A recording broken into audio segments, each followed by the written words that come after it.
So attitude is seminal in our lives. Indeed, it colors our whole world. It influences our thinking, and it creates our moods. It is that which makes all the difference in the world to the kind of life that we are living. And this is not new information, not by any manner or means. I know you are familiar with the words, as you think it, so it is. As you see it, so it is. As you perceive it, so it is. As you believe it, so it is. This is old information. Indeed, it goes back eons, thousands of years. And yet, look at us all. Here we are today, still, for the most part, oblivious to the terrible influence that attitude has in our lives. And it's there before us. It's there for you, it's there for me to see so clearly.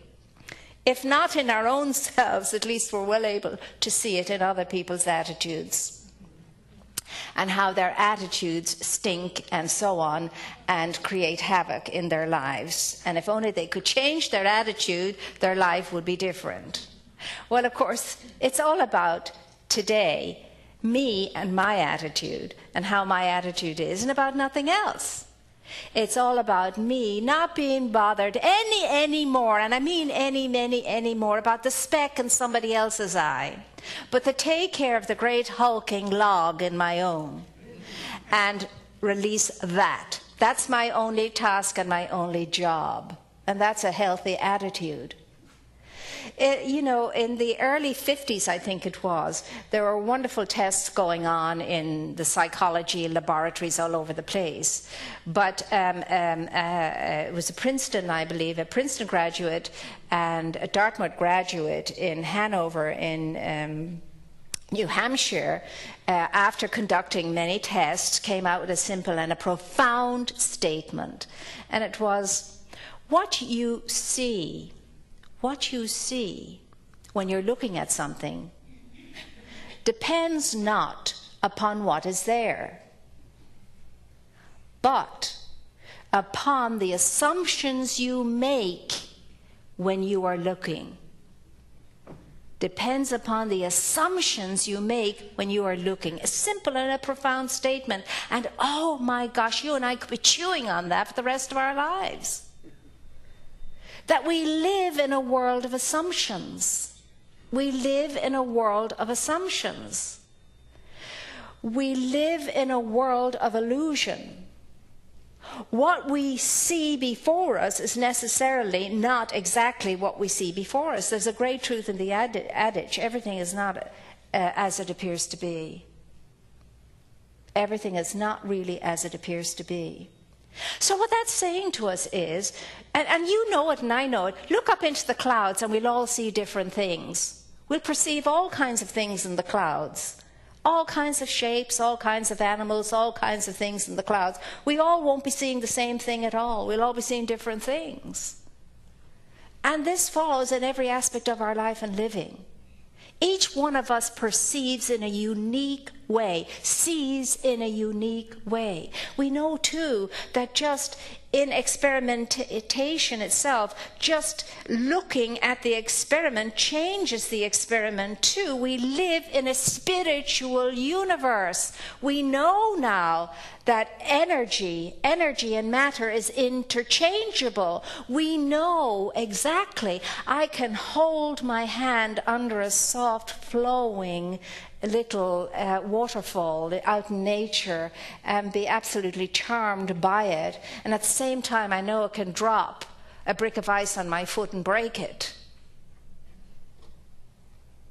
Essence the same, but as if the form is different. So you and I have to understand that assumption is a very important thing, and is linked and goes hand in hand with attitudes, because what I assume affects my attitude.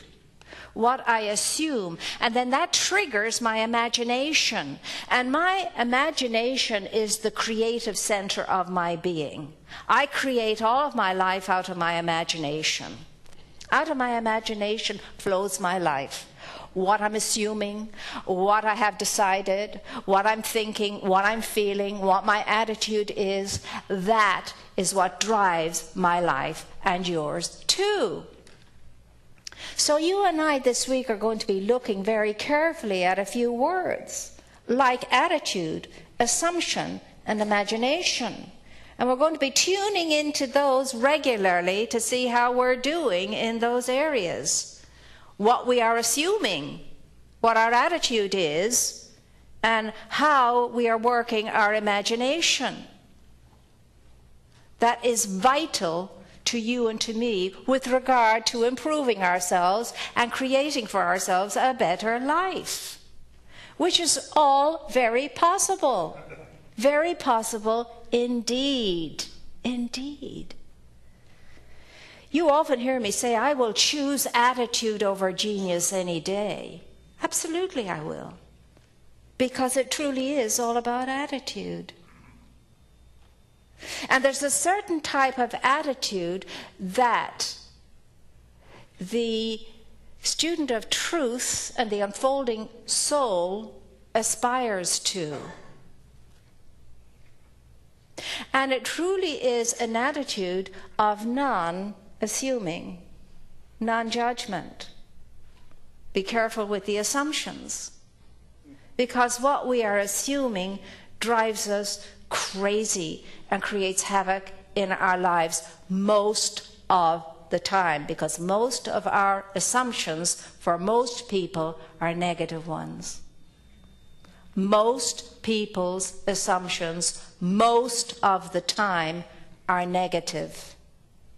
And they're affecting not only our personal lives, but all of life. Because we are in the bad habit of assuming the worst.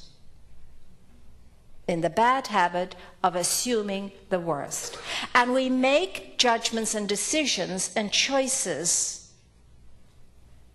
based on erroneous thought, erroneous information, and erroneous assumptions. A lot of the time, too much of the time, and it's got to stop. And it's very difficult to break this habit. It's extremely hard, but it's doable. People are succeeding in doing it all of the time. Why not you and why not me? Why not those of us in this great room today and those tuned in on the internet? Why not we catch a deeper conscious awareness of the terrible influence of attitude in our lives and be changed for the better as a result of it?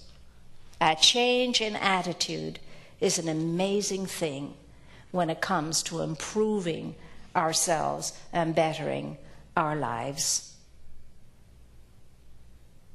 The question is, do we want to change our attitude? Because a lot of us are of the opinion, this is who I am, like it or lump it. Well, you know what? After a while, most people will lump it. Because that wears thin. Now, in these self-help books and so on and so forth, we are told exactly how we can go about improving ourselves, exactly what to eat and what to drink and how to exercise and to get enough sleep, be sure and get enough sleep, and to take up yoga and to do meditation and do all of these wonderful things and see how our lives will change. Yes, only if they are entered into with a healthy, open and receptive attitude to that change and a willingness to allow the change to occur. There's a fabulous example given with regard to assumptions, the law of assumption and attitude, in one of Neville's books. And he talks about a client he had, a very wonderful and skilled and creative costume designer who worked for a very well-known theater producer. And She became very unhappy in her work and found herself in his office one day and told her story. And the story was that this man was a brute, that he was constantly and consistently very rude to her, that he had no regard whatsoever, no respect for her skill and her talent and her work, and the way that she was treated by him was very demeaning. And she came to him because she wanted advice and she wanted to know how she could turn him around. And of course went on with the details. And it was very obvious that this woman had a great deal of energy around this man, and that she was very, very angry in his regard. And of course Neville listened very attentively and very, very carefully and with great empathy. And then the counsel she received was stunning to her, because it wasn't anything like what she expected to receive. For he said to her, he said, "From what you have shared with me, it is clear that all that is happening in your life is the result of the law of assumption. You, through assuming all these things about your employer, you, through the intensity of feeling around him, you, through the mental war you are waging with him in secret, you, through all your conversations throughout the day with this man, you have created the situation in your life. And so it's not about turning him around, it's about turning you around. It's about you changing the way you're thinking and feeling and perceiving this man, and the way that you're assuming that this is what he is and this is only what he is. Because what this man is doing is simply giving testimony, giving witness to what you have created in your mind. And it must follow that this would be so. It must follow that this would be so. Now, this is just a story that you have heard over and over again, but I would like us to hear it differently today. It's a self-fulfilling prophecy. And so he questioned her further, and he said, "Tell me, what are your conversations like? Are you not having these conversations in your mind with this man every day?" And she said, "Yes. On my way to work every morning, I read him the Riot Act. I strip him down. I tell him in no uncertain terms what I think and feel about him. Things I would never say to him in person. And I get that same feeling throughout the day. And anytime I think of work and anytime I think of him, that's where I go." And he said, "Well, that's what's creating this situation. If you want things to change in your work, you have to stop making those assumptions. You have to assume something else. You have to see that man in the capacity you want him to be. You have to see that man as the man you would like to work for. You must see your work situation the way you want your work situation to be, and this will not be easy because of your intense emotion around him and the job.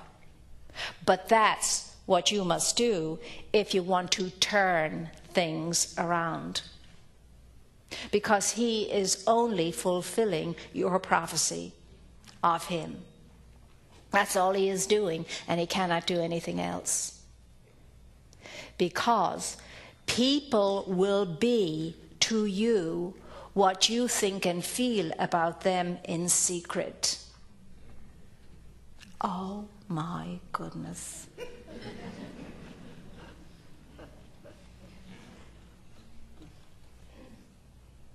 You and I are guilty of these assumptions all over the place. We base our assumptions on what somebody else will tell us to begin with. Maybe somebody we value their opinion and so on and so forth. But they'll say, oh gosh, you're going to meet that horrible son of a you-know-what, and she's an amazing, incredible you-know-what.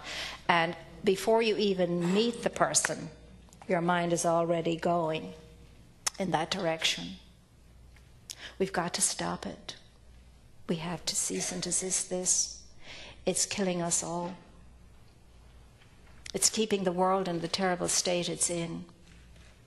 We have to let go of our assumptions about people. And that's why Katie Byron asks the ancient questions, and she wasn't the first to ask them. When you're sharing with somebody something, you have to ask yourself, is this the truth? Is this the absolute truth? Do you know for certain, sure, that this is absolutely true? And if you can't answer yes to those questions, do not share. Now remember, how you are to the world is exactly that, right back to you. So if you and I are going to be going around ballyragging everybody, you can be as certain, sure of it, that the world is going to ballyrag us back. Because what we put out there is what we get back. That's the law of attraction. That's the law of attraction. Now, these are simple things. These are things you already know. These are things you've read 1,000,000 times, heard 1,000,000 times. But what are we going to do today when we hear these things with this information?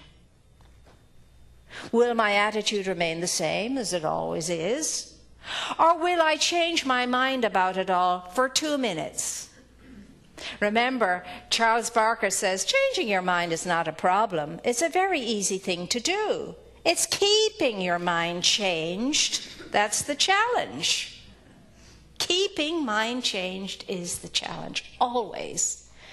My gosh, you have an incredible mind, and so have I. Look what we're feeding it. Look what we're giving it. Look what we're, allowing it to create in our lives. And this lady learned that it's not the facts and it's not the circumstances that create our lives.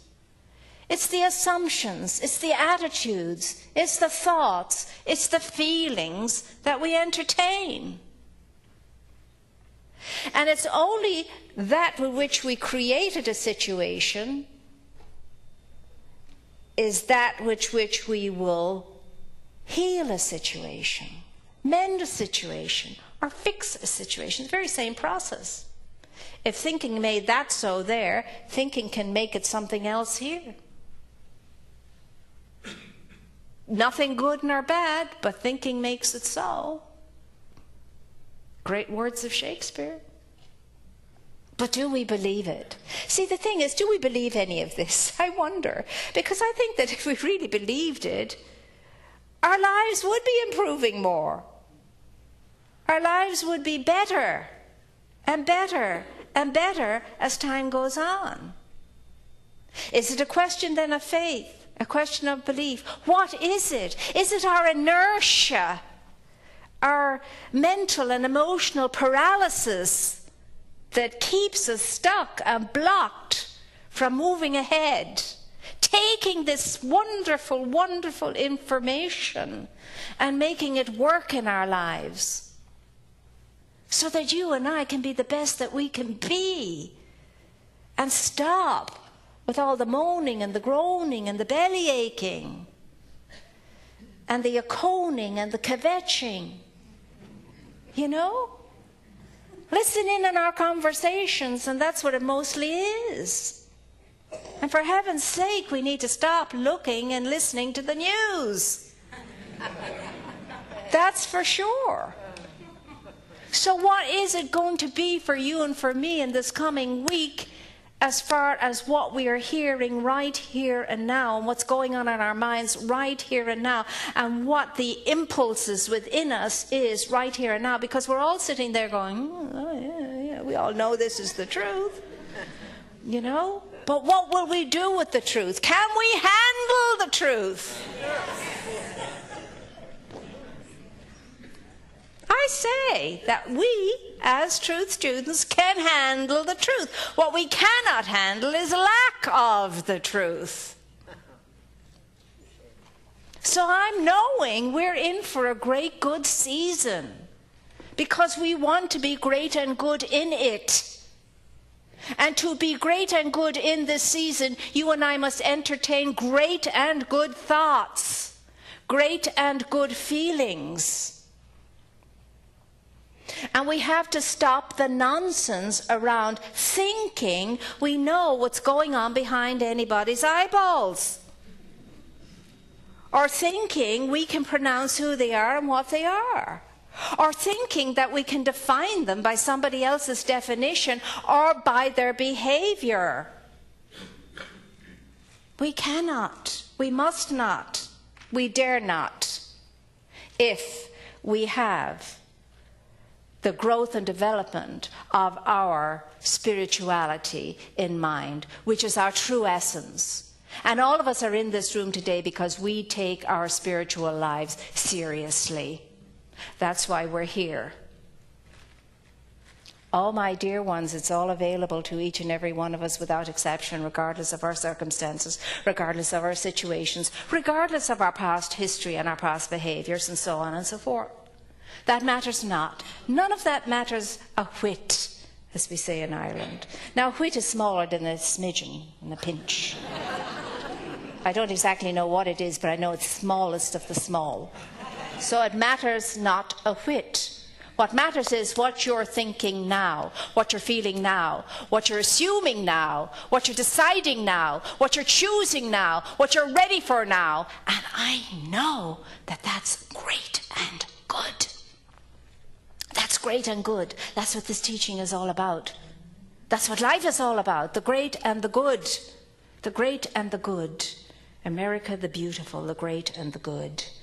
My goodness me, this is a phenomenal country, a spectacular country, an incredible country with amazing pockets, huge pockets, and many huge pockets of powerful energy.